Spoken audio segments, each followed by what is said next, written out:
అవినీతి అంశాలపై ఏసీబీ స్పందించాలని జనసేన పార్టీ రాజకీయ వ్యవహారాల committee chairman Nadendla Manohar demand చేశారు. ఉపాధ్యాయుల బదిలీలో కోట్ల రూపాయల కుంభకోణం జరిగిందని ఆయన ఆరోపించారు. ఏసీబీ టోల్ ఫ్రీ నెంబర్కు 8.03 లక్షల ఫిర్యాదులు వచ్చాయని తెలిపారు. మంత్రులపైన, వారి కార్యాలయాలపైన 2.06 లక్షల అవినీతి ఫిర్యాదులు వచ్చాయని, ఎమ్మెల్యేలపైన 4.39 లక్షల ఫిర్యాదులు వచ్చాయని అన్నారు. ఈ ఫిర్యాదులపై ఏసీబీ అధికారులు ఏం చర్యలు తీసుకున్నారని నాదెండ్ల మనోహర్ ప్రశ్నించారు.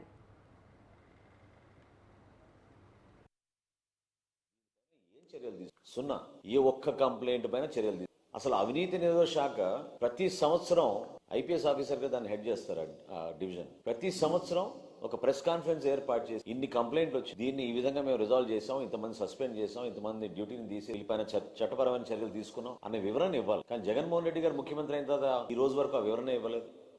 అంటే 8,03,612 కంప్లైంట్లు వస్తే మీరు ఎవరిపైన ఏసీబీ కేసులు నమోదు చేశారండి?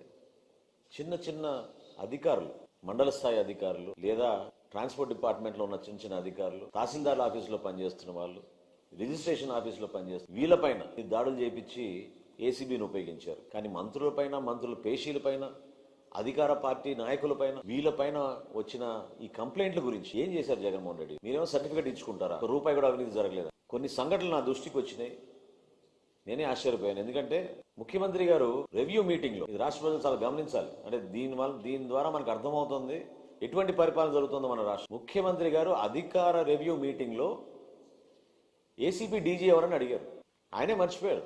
ఇప్పుడున్న యాక్టింగ్ డీజీపీ గారు ఏసీబీ డీజీగా కూడా వ్యవహరిస్తున్నారు ఆయన. అంటే పరిపాలన పైన ఏ మాత్రం మీరు శ్రద్ధ చూపించకుండా అవినీతి తాండవం ఆడుతుంటే మీరేమో సర్టిఫికేట్ ఇచ్చుకుంటారా?